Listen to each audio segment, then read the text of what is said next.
കിച്ചണിലേക്ക് എല്ലാവർക്കും ഒരിക്കൽ കൂടി സ്വാഗതം. ഇന്ന് ഞാനിവിടെ വളരെ വെറൈറ്റി ആയിട്ടുള്ള ഒരു കളർഫുൾ തോരനാണ് തയ്യാറാക്കാൻ പോകുന്നത്. സ്പ്രിംഗ് ഒനിയനും ക്യാരറ്റും പിന്നെ ചെമ്മീനും കൊണ്ടിട്ടുള്ള ഒരു തോരനാണ്. ഇത് നല്ല ടേസ്റ്റി ആയിട്ടുള്ള ഒരു തോരനാണ്. സിമ്പിളായിട്ട് തന്നെ തയ്യാറാക്കാവുന്നതാണ്. അപ്പോൾ പച്ച ചെമ്മീൻ ഇല്ലെങ്കിൽ ഉണക്ക ചെമ്മീനായാലും മതി. ചെമ്മീൻ്റെ അളവ് വളരെ കുറവ് മതി. അപ്പോൾ സ്പ്രിംഗ് ഒനിയൻ നമുക്ക് ചെറിയ പീസായിട്ട് കട്ട് ചെയ്തെടുക്കണം. പിന്നെ ക്യാരറ്റ് വേണം. ക്യാരറ്റ് ഒരു 4-5 ക്യാരറ്റ് വേണം. ചെമ്മീൻ വളരെ കുറച്ച് മതി, ഒരു 2 ടേബിൾ സ്പൂൺ ചെമ്മീൻ മതിയാകും. പച്ചച്ചെമ്മീൻ ഇല്ലെങ്കിൽ ഉണക്കച്ചെമ്മീൻ വറുത്തതായാലും ഇതിലേക്ക് ചേർക്കാവുന്നതാണ്. അപ്പോൾ ചെമ്മീൻ ഞാനൊരു മഞ്ഞൾപ്പൊടിയും ഉപ്പും ഇട്ടിട്ട് ഒന്ന് വേവിച്ച് വെച്ചിട്ടാണ്, ഒരു 10 മിനിറ്റ് ഒന്ന് വേവിച്ച് വെച്ചിട്ടുള്ള ചെമ്മീനാണ്. ക്യാരറ്റ് നമുക്ക് ചെറിയ പീസായിട്ട് കട്ട് ചെയ്തെടുക്കണം. അപ്പോൾ ക്യാരറ്റ് കട്ട് ചെയ്യുമ്പോൾ പ്രത്യേകം ശ്രദ്ധിക്കുക, അത് ഗ്രേറ്റ് ചെയ്ത് എടുക്കുന്നതിനേക്കാളും ഈ തോരന് ടേസ്റ്റ് ഉണ്ടാവുന്നത് അതൊരു ചോപ്പറിൽ വെച്ചിട്ട് ചോപ്പ് ചെയ്തെടുക്കുന്നതാണ്. ഇപ്പോൾ ചോപ്പർ ഇല്ലെങ്കിലും അത് ചെറിയ പീസായിട്ട് കുനൂനാന്ന് കട്ട് ചെയ്തെടുത്താൽ മതി. അപ്പോൾ ഞാൻ ഇതുപോലെ ഒരു ചോപ്പറിൽ ഇട്ടിട്ടാണ് ക്യാരറ്റ് കട്ട് ചെയ്തെടുക്കുന്നത്. അപ്പോൾ ഇത് പെട്ടെന്ന് തന്നെ തോരനൊക്കെ നല്ല ടേസ്റ്റ് ഉണ്ടാവുകയും ചെയ്യും. പെട്ടെന്ന് തന്നെ ഇത് കട്ട് ചെയ്തെടുക്കാനും പറ്റും.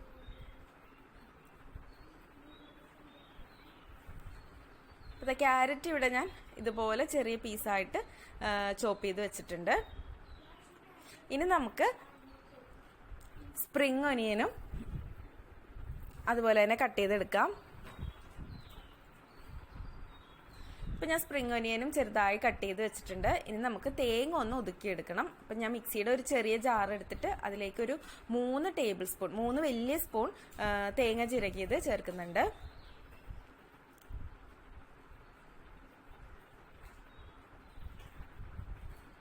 ഇനി അതിലേക്ക് ഒരു 3-4 പച്ചമുളക് ചേർത്ത് കൊടുക്കാം. പിന്നെ ഞാനിതിലേക്ക് ഉള്ളിയല്ല സവാളയാണ് ചേർക്കുന്നത്. സവാള ഒരു വലിയ സവാളയാണെങ്കിൽ അതിൻ്റെ ഒരു 1/4 ഭാഗം മാത്രം മതി. അതൊന്ന് കട്ട് ചെയ്തിട്ട് കൊടുക്കണം. ഇതിലേക്ക് ഇനിയിപ്പോൾ നമ്മൾ എന്തായാലും സ്പ്രിംഗ് ഒനിയൻ ഉള്ളിപ്പൂവിൻ്റെ ആ ഒരു ടേസ്റ്റ്, ഉള്ളിയുടെ ടേസ്റ്റ് ഉണ്ടാവുമല്ലോ. അപ്പോൾ വേറെ ഉള്ളി ചേർക്കേണ്ട ആവശ്യമില്ല, ചെറുതായ ഒരു സവാള ചേർത്താൽ മതി. പിന്നെ നമ്മൾ വേവിച്ച് വെച്ചിട്ടുള്ള ചെമ്മീനും ഈ തേങ്ങയുടെ കൂടെ നമ്മളൊന്ന് ഒതുക്കി ചേർക്കുന്നുണ്ട്. അപ്പോൾ ഈ തേങ്ങയ്ക്ക് ആ ഒരു ചെമ്മീനിൻ്റെ ഒരു ടേസ്റ്റ് അതിനകത്തുണ്ടാവും. അപ്പോൾ നമ്മുടെ തോരന് നല്ലൊരു ചെമ്മീത്തിൻ്റെ ഒരു ഫ്ലേവർ ഉണ്ടാവും. ഇനി അതിലേക്ക് ആവശ്യത്തിന് ഉപ്പ് ചേർത്ത് കൊടുക്കാം. ഉപ്പ് ചേർത്ത് കൊടുക്കുമ്പോൾ ഒരുപാടൊന്നും ചേർക്കരുത്. ചെമ്മീൻ ഓൾറെഡി ഉപ്പിട്ടാണ് വേവിച്ചിട്ടുള്ളത്.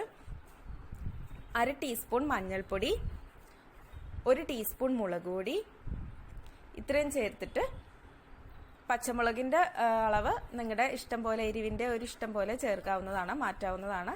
ഇത് വെള്ളമൊന്നും ചേർക്കരുത്, ചെറുതായിട്ടൊന്ന് ചതച്ചെടുക്കാനേ പാടുള്ളൂ. ഒരുപാട് അരഞ്ഞൊന്നും പോകരുത്. ചെമ്മീനൊന്ന് ക്രഷ് ചെയ്ത് കിട്ടണമെന്നേ ഉള്ളൂ. ഇതാ ഈ ഒരു പരുവത്തിൽ വേണം കിട്ടാനായിട്ട്. ഒരുപാട് നേരിട്ട് അടിക്കരുത്. ഇനി നമുക്ക് തോരൻ തയ്യാറാക്കാൻ വേണ്ടി തുടങ്ങാം. ഞാനൊരു കടായി വെച്ചിട്ടുണ്ട്. ചൂടാവുമ്പോൾ അതിലേക്ക് 2 ടേബിൾ സ്പൂൺ വെളിച്ചെണ്ണ ഒഴിച്ചു കൊടുക്കാം.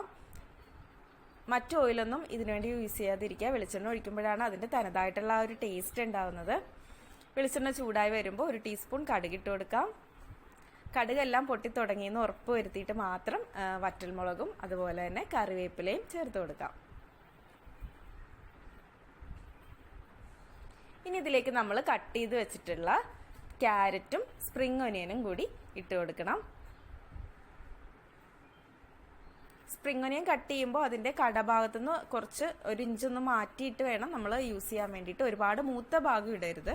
പിന്നെ നമ്മൾ ഒതുക്കി വെച്ചിട്ടുള്ള തേങ്ങാക്കൂട്ടും കൂടി ഇതിലേക്ക് ചേർത്ത് കൊടുക്കാം.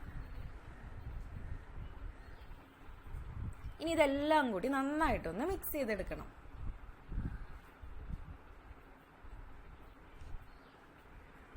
ഇതെല്ലാം നന്നായി മിക്സ് ചെയ്തതിന് ശേഷം നമുക്കിതൊന്ന് അടച്ചു വെച്ചിട്ട് ഒരു 10 മിനിറ്റ് ഇതൊന്ന് വേവിച്ചെടുക്കണം. ചെറിയ തീയിൽ വേണം വേവിച്ചെടുക്കാനായിട്ട്. അപ്പോൾ അടച്ചു വെച്ചിട്ട് ഒരു 10 മിനിറ്റ് ഇടയ്ക്ക് ഇതൊന്ന് തുറന്നിട്ടൊന്ന് ഇളക്കി കൊടുക്കാൻ മറക്കരുത്. ഒരു അടി പിടിക്കാതെ നോക്കണം. നോൺ സ്റ്റിക്ക് ആയതുകൊണ്ട് കുഴപ്പമില്ല. നിങ്ങൾ വേറെ പാത്രത്തിലേക്കാണ് വെക്കുന്നതെങ്കിൽ ഇടയ്ക്കിടയ്ക്കൊന്ന് നോക്കാൻ മറക്കരുത്. അങ്ങനെ ഒരു 10 മിനിറ്റ് ഇതൊന്ന് വേവിച്ചിട്ട് എടുക്കണം.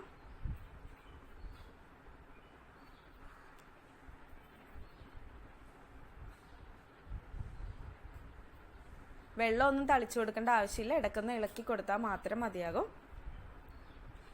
ഇപ്പോൾ ഏകദേശം ഒരു 10 മിനിറ്റൊക്കെ ആയിട്ടുണ്ട്. നമ്മുടെ തോരൻ റെഡി ആയിട്ടുണ്ട്. അപ്പോൾ സ്പ്രിംഗ് ഒനിയൻ കിട്ടുകയാണെങ്കിൽ ക്യാരറ്റും സ്പ്രിംഗ് ഒനിയനും ഈ ചെമ്മീനും കൊണ്ടിട്ടുള്ള ഈ ഒരു കൂട്ട് നിങ്ങൾ തയ്യാറാക്കി നോക്കണം. വളരെ പെട്ടെന്ന് തന്നെ തയ്യാറാക്കി എടുക്കാൻ പറ്റും. കാണാനും നല്ല ഭംഗിയാണ്, അതുപോലെ കഴിക്കാനും നല്ല ടേസ്റ്റി ആയിട്ടുള്ള ഒരു തോരനാണ്. പച്ചച്ചെമ്മീൻ ഇല്ലെങ്കിൽ നിങ്ങൾ തേങ്ങ ഒതുക്കുന്ന സമയത്ത് ഉണക്കച്ചെമ്മീനാണുള്ളതെങ്കിൽ അതൊന്ന് വറുത്തിട്ട് ഒതുക്കി ചേർത്താലും മതിയാകും. അപ്പോൾ എല്ലാവർക്കും ഈ തോരൻ ഇഷ്ടപ്പെട്ടു എന്ന് കരുതുന്നു. വീഡിയോ ഇഷ്ടമായാൽ ലൈക്ക് ചെയ്യാൻ മറക്കരുത്. എൻ്റെ ചാനൽ ആദ്യമായിട്ടാണ് കാണുന്നതെങ്കിൽ നിങ്ങളൊന്ന് സബ്സ്ക്രൈബ് ചെയ്യുക. അപ്പോൾ തൊട്ടടുത്തൊരു ബെല്ലൈക്കൺ കാണും, അതിലൊന്ന് ക്ലിക്ക് ചെയ്തതിന് ശേഷം ഓപ്ഷൻ ഓൾ എന്ന് കൊടുത്താൽ ഞാൻ ഫ്യൂച്ചറിൽ ഇരുന്ന വീഡിയോസ് എല്ലാം നിങ്ങൾക്ക് കിട്ടുള്ളൂ. വീണ്ടും ഇതുപോലെ നല്ലൊരു വീഡിയോ ആയിട്ട് കാണാം. അതുവരെ എല്ലാവർക്കും നന്ദി, നമസ്കാരം. താങ്ക്